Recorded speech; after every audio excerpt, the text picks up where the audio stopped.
kekuatan, damai sejahtera, kasih, sukacita. Itulah yang disediakan Tuhan bagi kita pada waktu kita sedang berjuang di dalam dunia ini. Karena hanya oleh kasih, hanya oleh damai sejahtera, sukacita, dari dalam hati kita, kita akan kuat. Kita akan menjadi mental pemenang dalam kehidupan kita.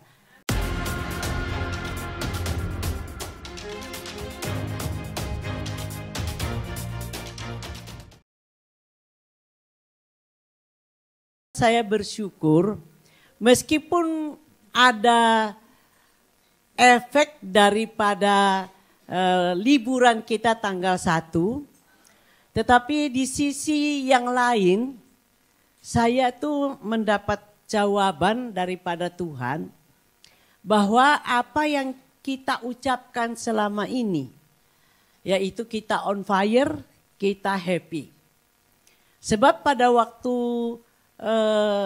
di Saikung, saya ini enggak cuma begitu aja, saudara. Apalagi pada waktu itu di-on-kan api doa pujian penyembahan.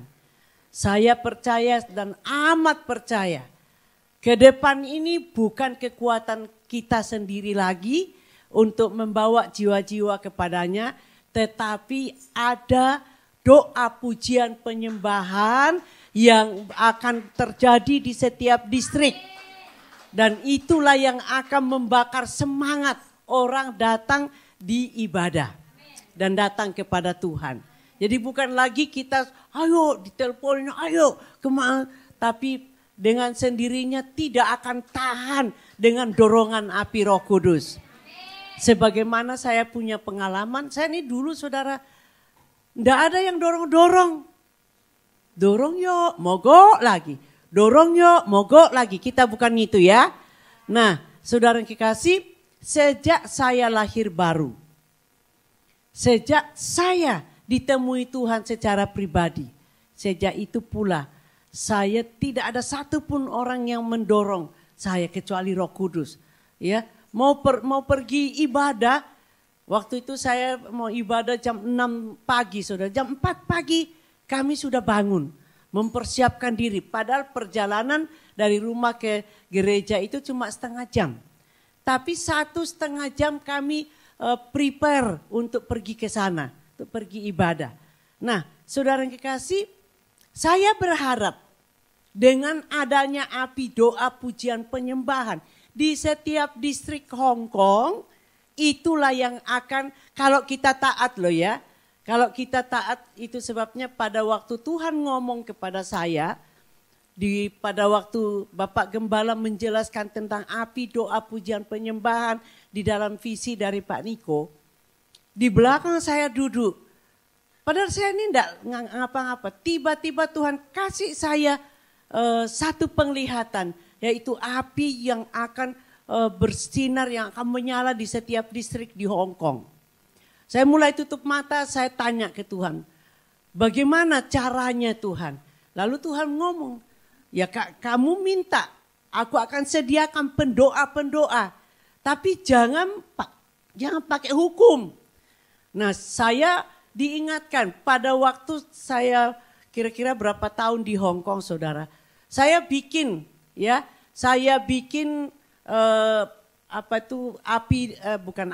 saya bikin jadwal doa 24 jam. Ya, ada memang yang daftar dari jam 1 sampai jam 2 pagi saya.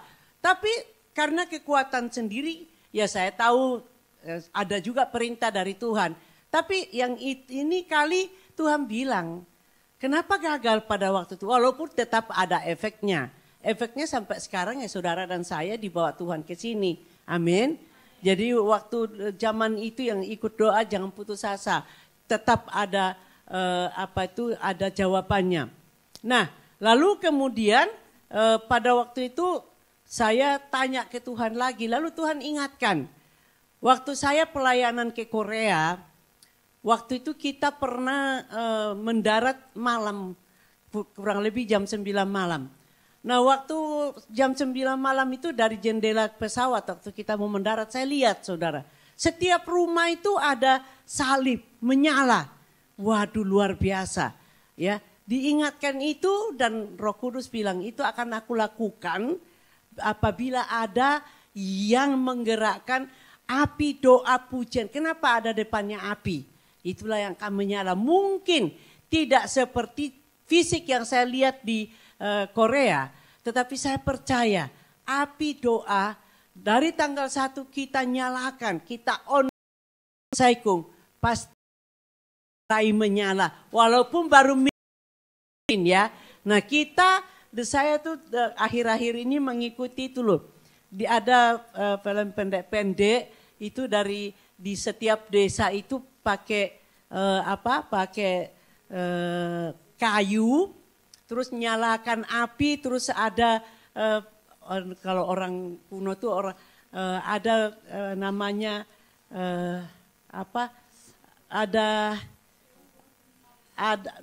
dapur, terus ada 3, 1 bukan kompor, 1, 2, 3 tungku. Oh itu namanya tungku, aku udah tahu. Nah lalu ada kayu dimasukkan, lalu kemudian ada bambu, terus gini. Nah saudara dan saya itu yang sedang dan sudah ambil bagian dalam tugas. Saudara dan saya ini yang akan menjadi alatnya untuk meniup api supaya menyala. Lewat apa? Doa, pujian, penyembahan. Nah Roh Kudus bilang sama saya jangan panjang-panjang. Cukup 5 menit dulu pemula. Maka 5 menit itu tidak membuat kita bosan kan? Tidak membuat kita malas kan? Kalau 5 menit saja saudara malas, waduh lah kayak apa kehidupan kita? Sampai Tuhan Yesus bilang tidak tahan engkau 1 jam saja. Tuhan Yesus minta 1 jam. Nah ini kali saya dengan papi minta 5 menit aja.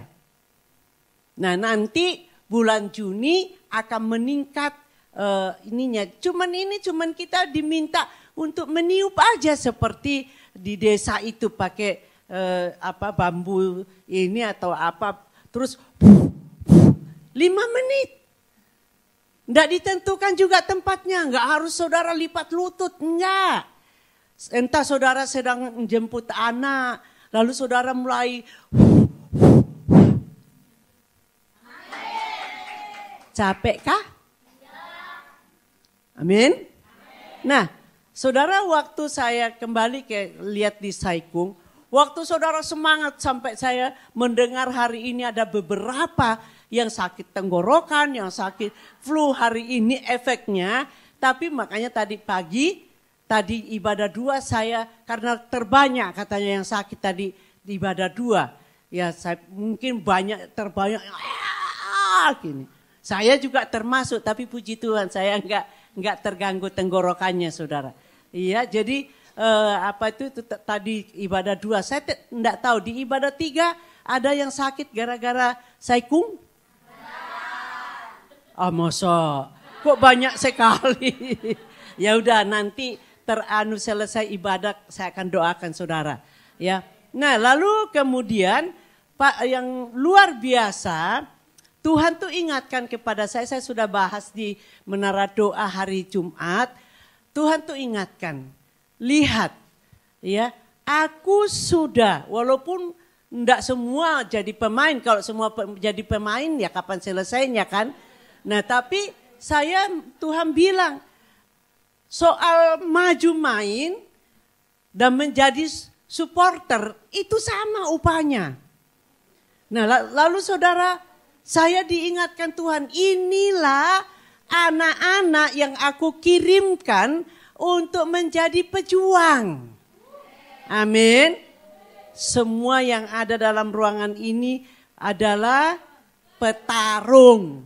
Lebih ini lagi pahlawan, petarung, pejuang. Inilah semua yang ada dalam ruangan ini. Jangan melihat dirimu, aku kan tidak bisa apa-apa, aku kan kecil, aku kan baru. Saudara baru atau lama, saudara ini adalah dikirim Tuhan ke tempat ini menjadi kerjasama dengan papi mami menjadi petarung. Amin. Jangan melihat dirimu gak bisa apa-apa. Di dalam diri seorang petarung bukan cuma bisanya gini. Tapi orang diam-diam juga. Apabila cuma doa aja. Tuhan beri kekuatan itu sudah cukup. Enggak perlu kita bagaimana enggak bawa dalam kesombongan. Itu yang dipilih Tuhan. Kalau kita yang dipilih Tuhan, saudara yang kekasih, maka kita semua menjadi petarung. Hanya satu Tuhan minta. Ayo semangat. On fire. Sehingga kita dilibatkan di dalam menjadi petarung. Kalau seorang petarung akan mendapat, masih ingat di pelajaran kom? Itu sebabnya saudara ayo ya buka lagi buku kommu, jangan dikirim ke Indonesia. Begitu habis ujian, halega, apalagi kalau sudah dikatakan lulus, tutup bukunya, dikirim ke Indonesia. Alasannya enggak ada tempat di rumah majikan. Masa buku kayak gitu enggak ada tempat? Saudara ayo ke depan ini yang sudah lulus maupun yang belum ikut kom, saya himbau untuk saudara diperlengkapi melalui kom. Ya, karena firman Tuhan berkata umatku binasa karena tidak berpengetahuan. Itu sebabnya gereja ini menyediakan untuk kita dibimbing, dibina di dalam kom. Nah, tanggal 9, hari ini tanggal 5. Tanggal 9 itu kita akan memperingati hari kenaikan Tuhan Yesus. Saudara, saya akan memberikan apa saja yang ditinggalkan oleh Tuhan Yesus. Pesan-pesan apa yang ditinggalkan oleh Tuhan Yesus sebelum naik ke surga. Karena Tuhan kita dahsyat, saudara. Tuhan kita tahu ke depan yang kita akan hadapi ini apa. Itu sebabnya dia itu mempersiapkan kita. Nah di dalam Lukas pasal 24, dimulai ayat 48,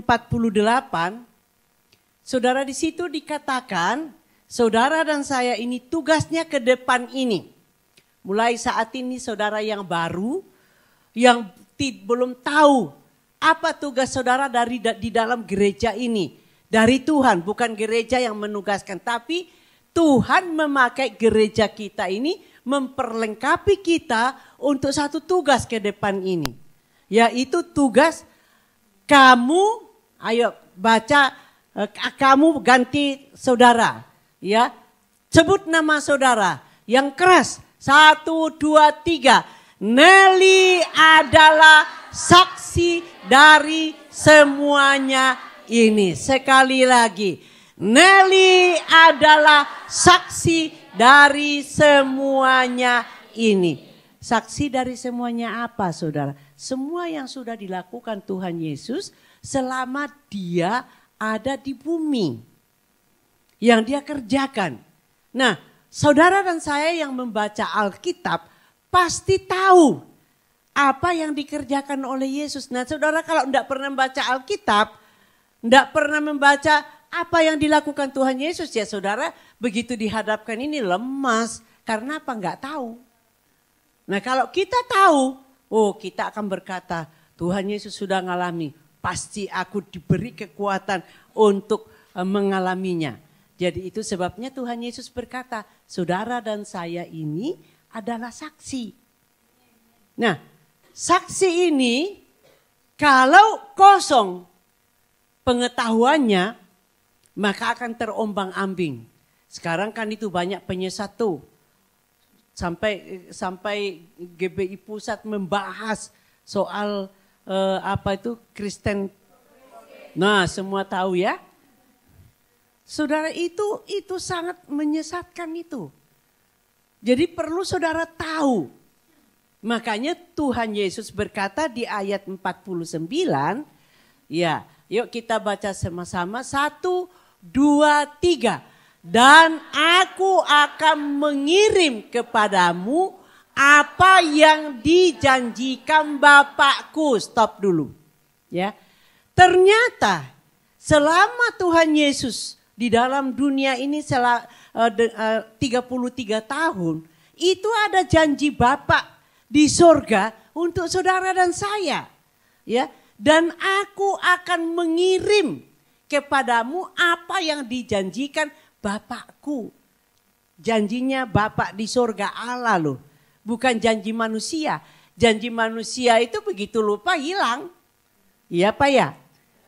Nah rata-rata orang di bumi ini kalau pesan orang yang sudah mau meninggal itu diingat-ingat. Kadang-kadang janji itu bukan janji yang baik.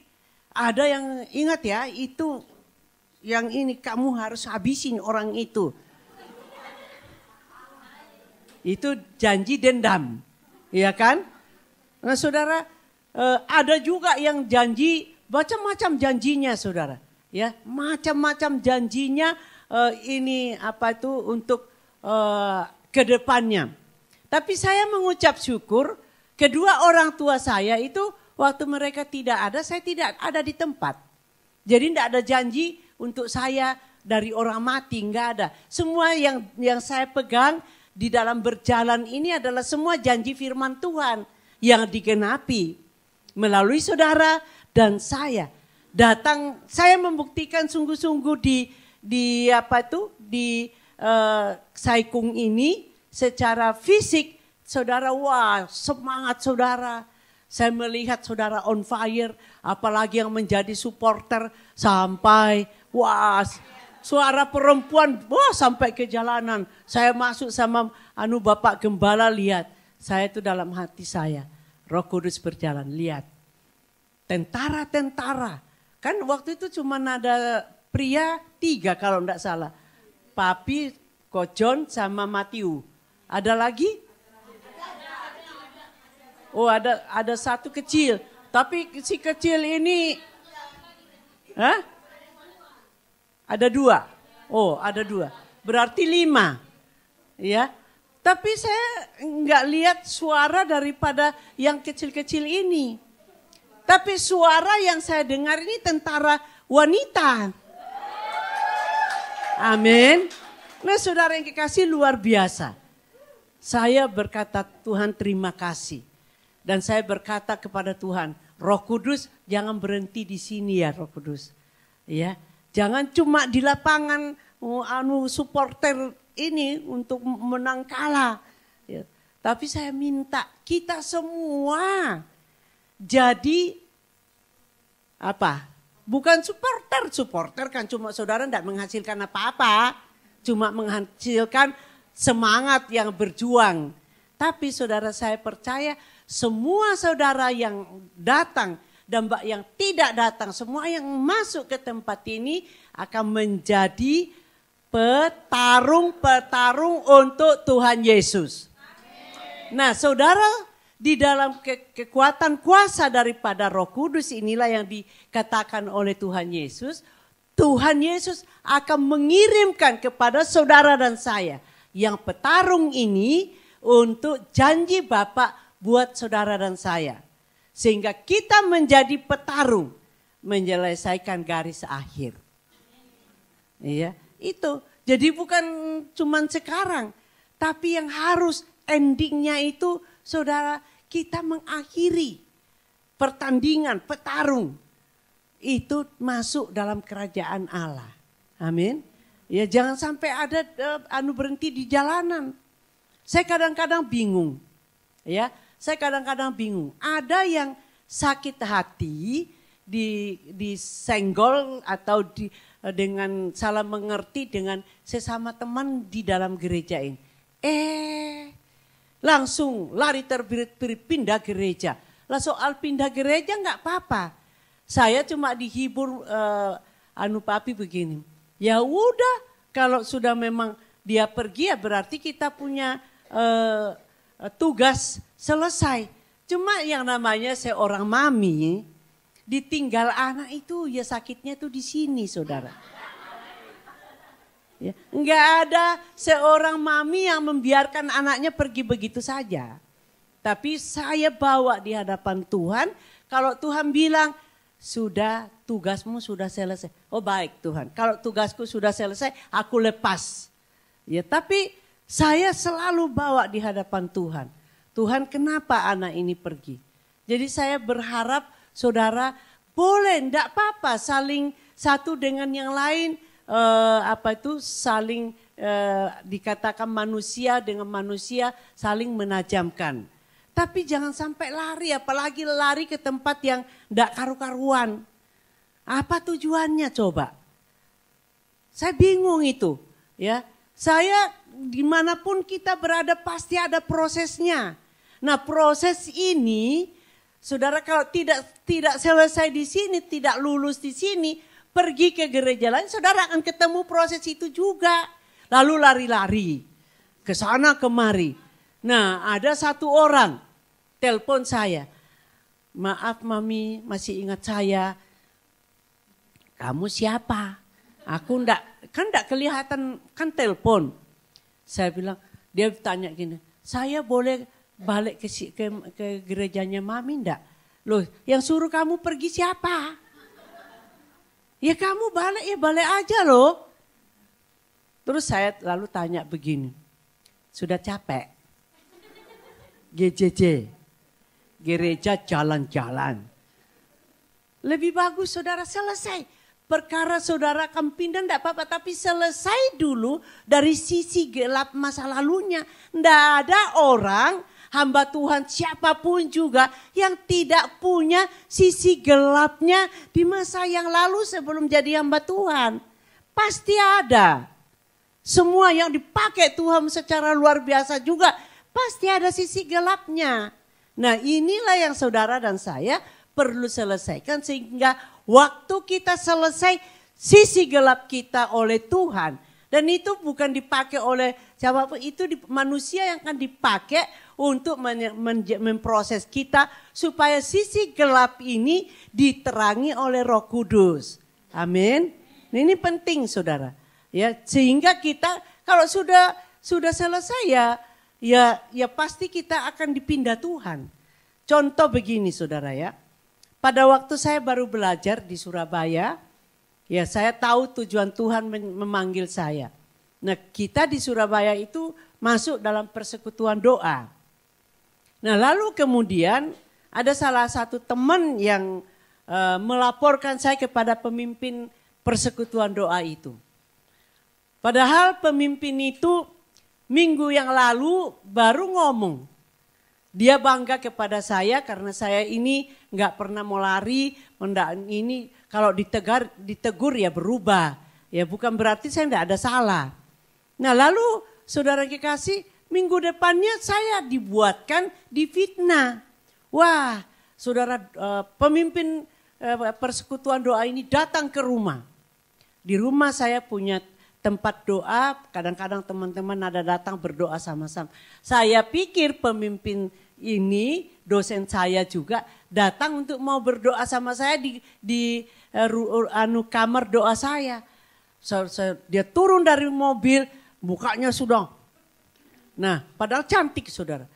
Saya gembira aja, saya bukain pintu, oh shalom. Terus dia tahu saya punya kamar doa, jadi dia langsung masuk di kamar. Duduk. Oh iya, saya duduk. Ya duduk gitu. Terus, wah marah-marah saudara. Nah saudara, saya enggak diberi kesempatan untuk membela diri atau ngomong. Langsung saudara, tobat. Langsung ditumpangin tangan kepala saya. Dalam nama Yesus, ditengkeng gitu.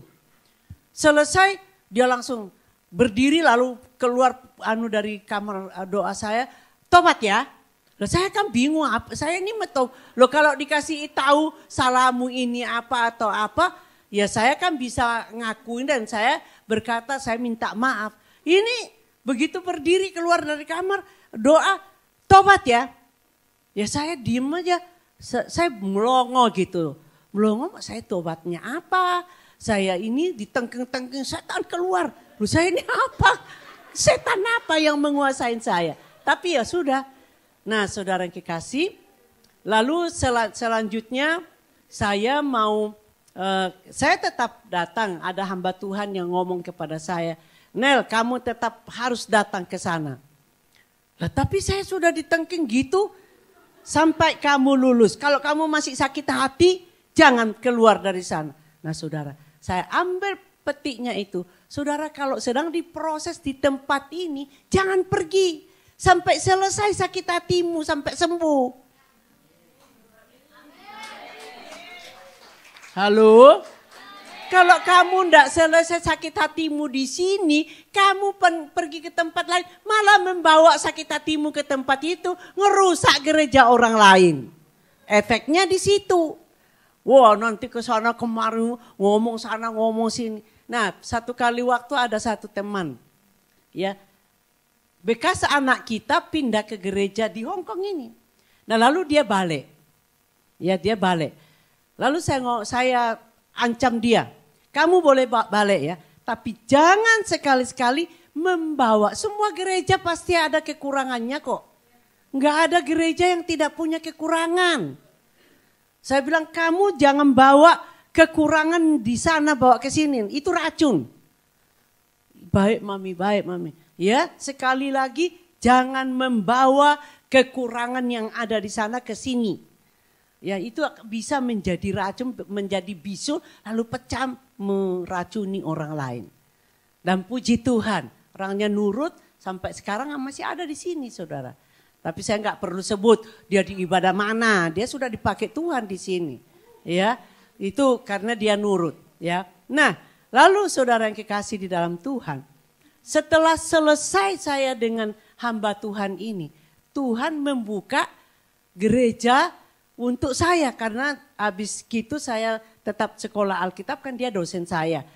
Lulus dari sekolah Alkitab itu saya langsung ditugasin di satu desa yang jauh dari Surabaya. Nah, itu efeknya sudah. Waktu saya sudah sampai di situ banyak proses, tapi karena saya sudah lulus dari dosen ini, saya gampang menghadapi proses yang lain lagi. Karena kalau sebelum mata tertutup, artinya Tuhan berkata tugasmu selesai nak, dan rumahmu wes rampung di sorga mulai. Nah, itu baru selesai tugas kita, selesai proses.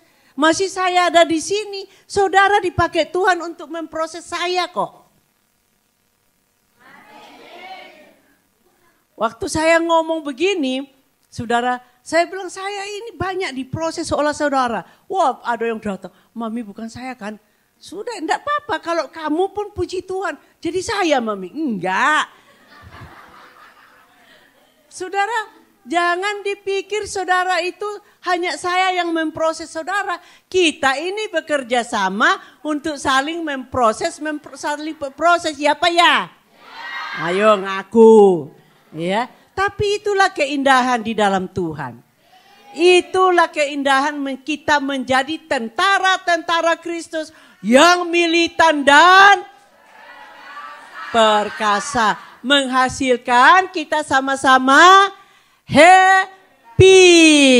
Jadi happy endingnya ada yang pulang pamit, papi mami, saya sudah ada proyek di Indonesia.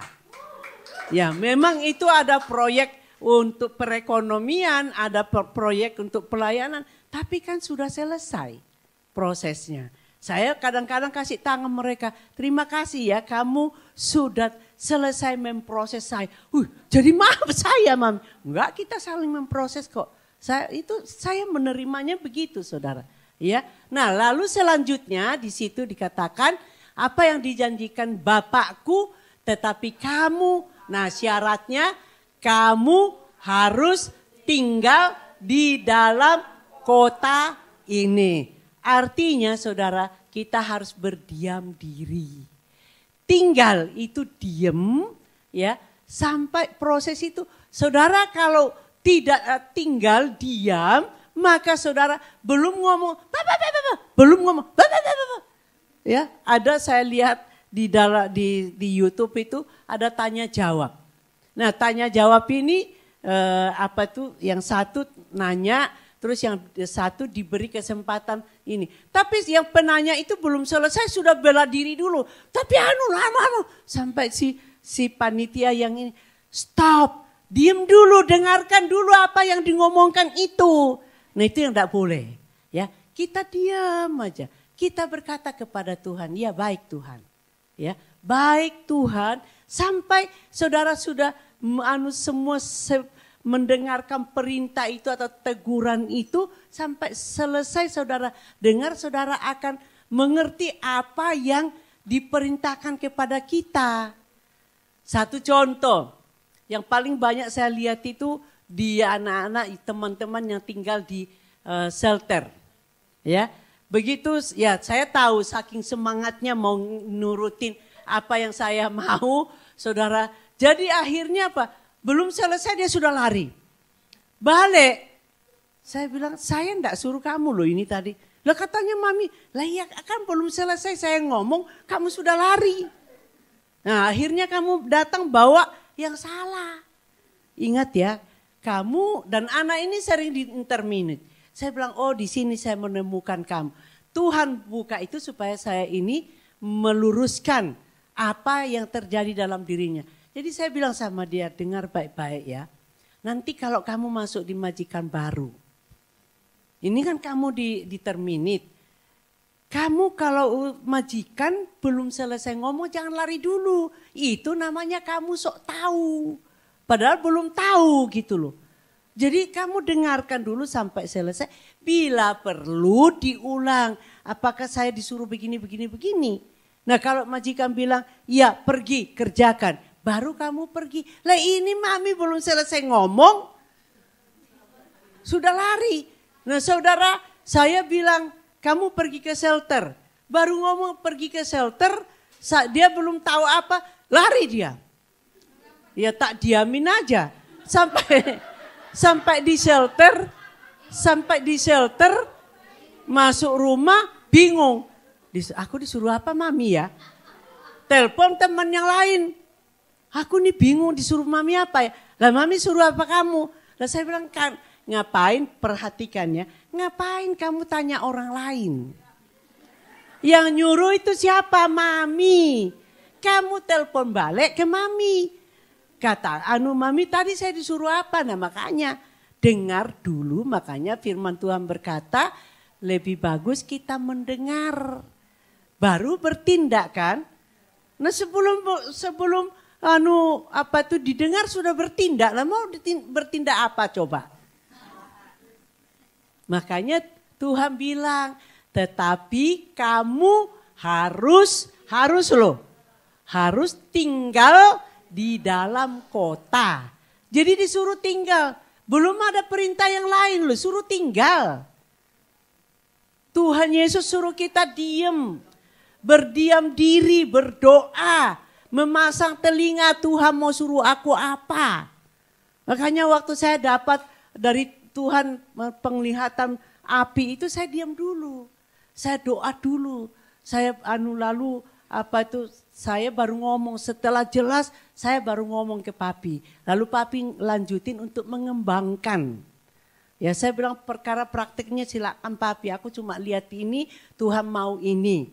Iya. Nah saudara, sehingga akhirnya terbentuk lalu di-on-kan tanggal 1.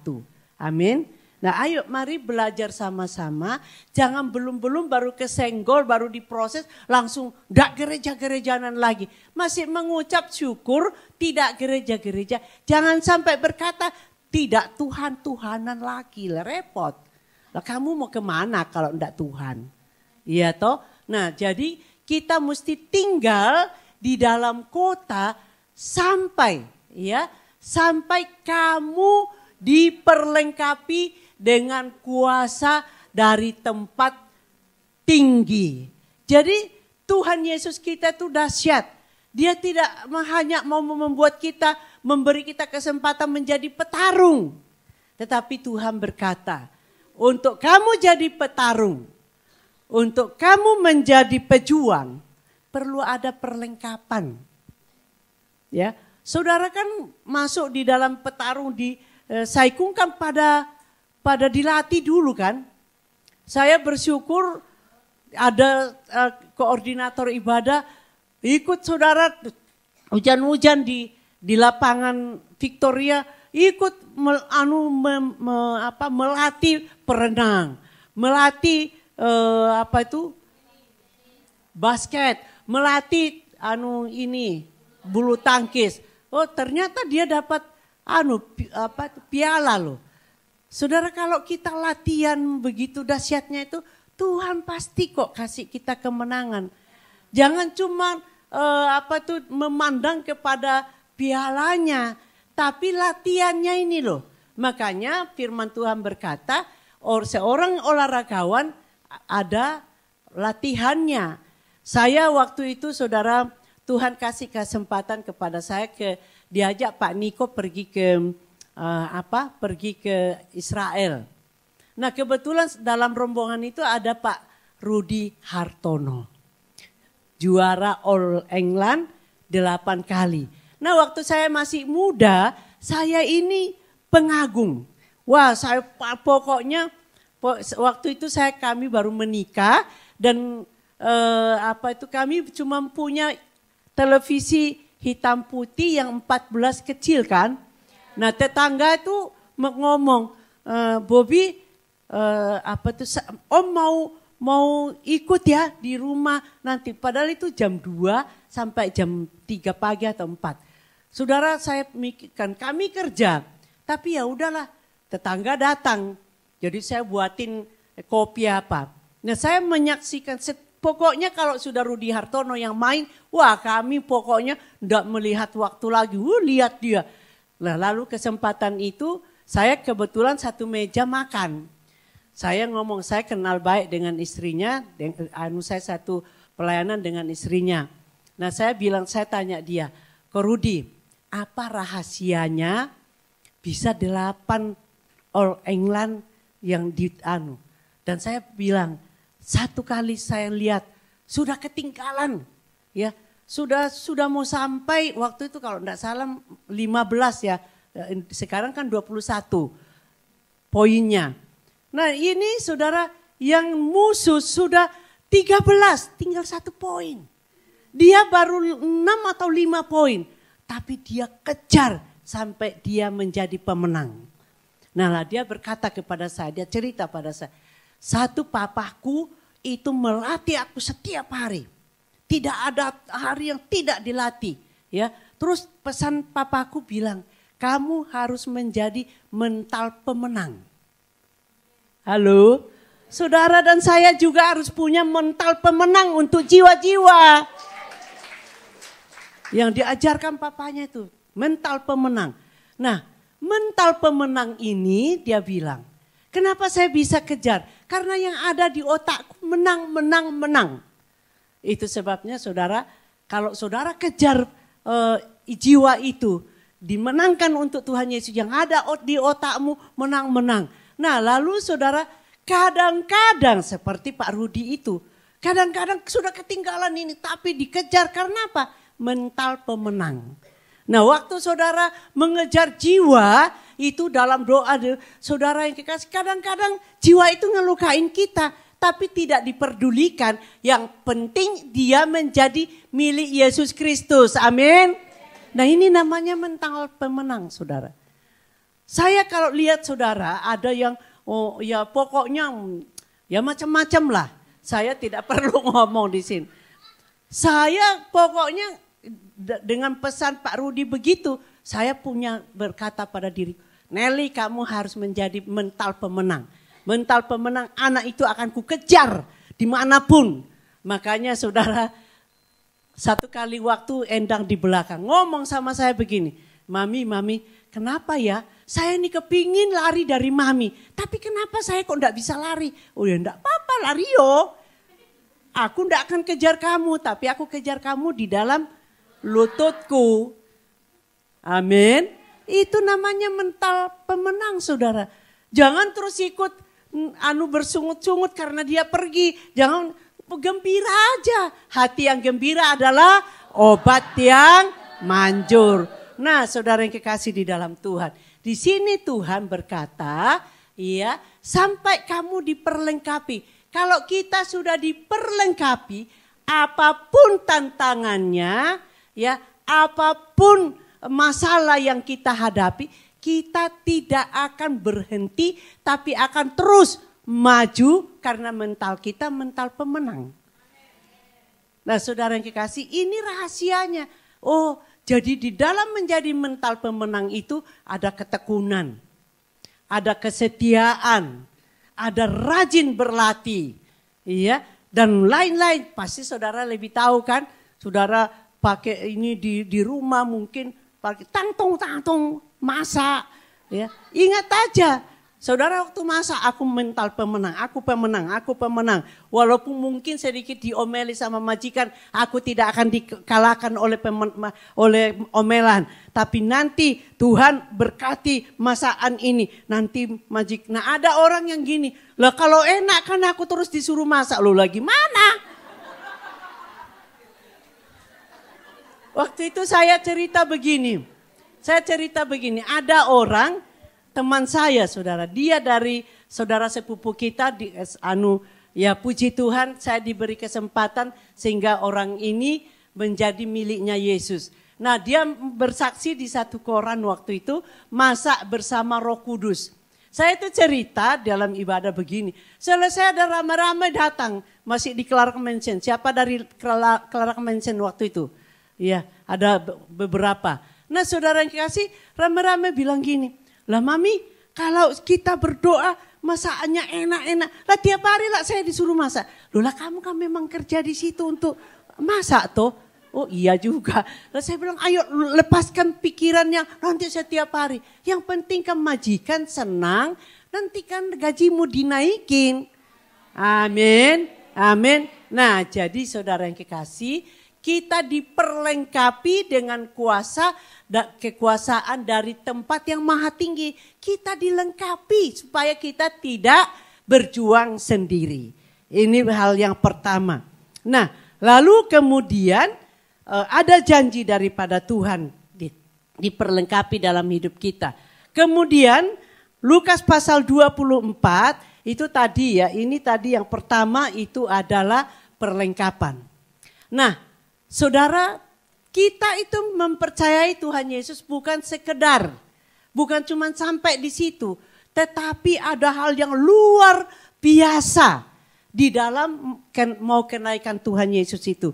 Di ayat 50 sampai 53, karena waktu saya akan persingkat.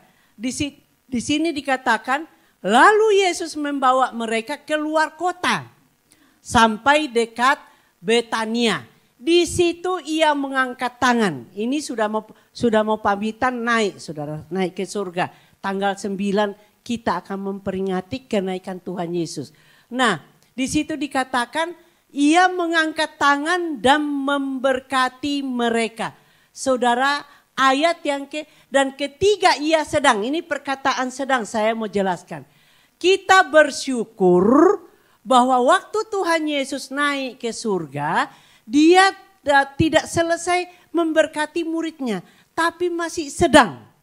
Artinya berkat yang dilepaskan Tuhan Yesus pada waktu itu sampai saudara kepada saudara dan saya dan sampai selama-lamanya karena tangannya masih terangkat sedang memberkati mereka, ia berpisah dari mereka dan terangkat ke surga. Jadi tangan Tuhan Yesus itu masih terus memberkati saudara dan saya. Bangga enggak saudara? Amin. Ini yang Tuhan berikan. Ini yang Tuhan lakukan di dalam menjadi kekristenan. Memang banyak sekali ya tekanan waktu kita mengikut Yesus. Perjuangan di dalam dunia banyak sekali. Tetapi ketahui tangan Tuhan masih tetap terangkat untuk memberkati. Jangan cuma dinilai dari ekonomi, tetapi dari kekuatan, damai sejahtera, kasih, sukacita. Itulah yang disediakan Tuhan bagi kita pada waktu kita sedang berjuang di dalam dunia ini. Karena hanya oleh kasih, hanya oleh damai sejahtera, sukacita, dari dalam hati kita, kita akan kuat. Kita akan menjadi mental pemenang dalam kehidupan kita. Ini yang Tuhan berikan dan kemudian Tuhan juga memberikan, firman Tuhan berkata untuk menjadi saksi tadi di ayat 48. Tuhan berikan di Kisah Para Rasul 1 ayat 8. Siapa yang masih ingat? Apa itu? Jangan ditayangkan dulu. Ayo. Apa kata-kata di dalam jangan dikeluarin dulu. Iya. Ayo sama 1, 2, 3. Jangan baca ke sana. Ya. 1, 2, 3.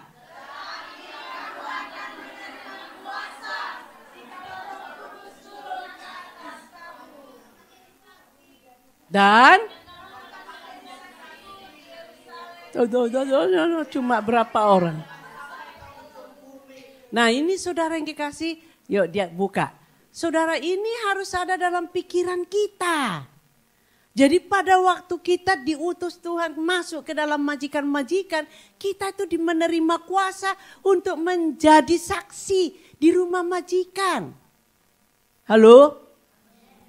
Saudara di situ dikatakan tetapi kamu akan menerima kuasa. Kita menerima kuasa kalau Roh Kudus turun ke atas kita semua dan kita akan menjadi saksi Tuhan Yesus di Yerusalem, yaitu di dalam keluarga kita. Terus kemudian di seluruh Yudea, itu tempat pekerjaan kita, dan di semua orang Samaria dan sampai ujung bumi. Nah ini yang tugas saudara dan saya. Jadi waktu kalau saudara mengerti ini, ingat ini, waktu saudara diomelin oleh majikan, saudara akan berkata, aku harus menang. Mental pemenang karena kuasa Roh Kudus sudah ada dalam diriku. Sampai seluruh majikan ini dimenangkan oleh kasih karunia daripada Tuhan Yesus. Amin. Inilah tugas pokok saudara dan saya menjadi duta-duta besarnya Tuhan Yesus. Masuk di dalam rumah majikan, saudara menjadi duta besar. Bukan cuma sekedar saudara dapat dolar. Memang saudara butuh itu, tapi jangan lupa saudara dibuat oleh Tuhan membutuhkan dolar supaya saudara diutus masuk ke dalam setiap rumah-rumah itu untuk membawa kabar baik untuk menyelesaikan amanat agung Tuhan Yesus. Amin. Mari bangkit berdiri.